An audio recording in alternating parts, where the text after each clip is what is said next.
আমার ক্লাসে অফলাইন ক্লাসে অনেকে আছে যারা কার নিয়ে পড়তে আসে, আবার অনেকে আসে হেঁটে আসে। তো ওদের মধ্যে একটা বিভেদ আছে।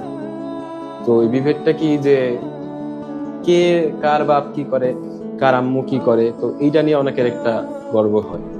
তো আমার বিষয়টা অনেক খারাপ লাগে যে যে যেটাই করুক, আমার আব্বু যদি আমার কৃষকও হয় বা যদি ভ্যান চালকও হয়, তাও সেটা আমার কাছে গর্বের। কারণ আমার যতটুকু প্রয়োজন সেই মেটাচ্ছে। আজকে যদি আমার কাছে টাকা না থাকে, কিংবা আমি যদি অসুস্থ হই, কিংবা যেই হোক, আমার আব্বু যতটুকু সামর্থ্য সেই কিন্তু দেখবে, তাই না? তো এটা নিয়ে তোমরা যথেষ্ট বড়, তোমাদের মধ্যে এতটুকু ভারত্ব আছে, তারপরে আমি তোমাদের বলি, কখনো কোনো পেশাকে অসম্মান করা যাবে না। কখনো কোনো পেশাকে অসম্মান করা যাবে না। আমরা মানুষ, আমরা সবাই একে অপরের উপর নির্ভরশীল। আল্লাহ তাআলা আমাদের সৃষ্টি করছে কিন্তু এইভাবে, যে কিভাবে সৃষ্টি করছে, যে আমরা একে অপরের উপর নির্ভরশীল। একজন উচ্চ পদস্থ কর্মকর্তাও কিন্তু একজন নিম্ন শ্রেণীর মানুষের উপর নির্ভরশীল। কিভাবে?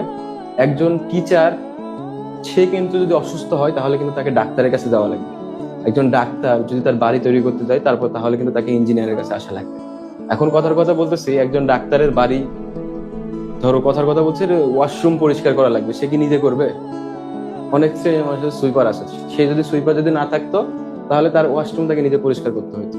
একজন মানুষ, যদি কৃষকরা না থাকতো, তাহলে কিন্তু আমাদের নিজের ফসল নিজে ফলায় খাওয়া লাগতো। যদি দোকানদাররা না থাকতো, তাহলে আমাদেরই সেটা উৎপাদন করে করা লাগতো। যদি রিক্সা চালক না থাকতো, তাহলে আমাদের হেঁটে যাওয়া লাগতো। তো এই পৃথিবীতে আল্লাহ তাআলা আমাদের এই সাইকেলটা সৃষ্টি করছে কি, আমরা সবাই একে অপরের উপর নির্ভরশীল।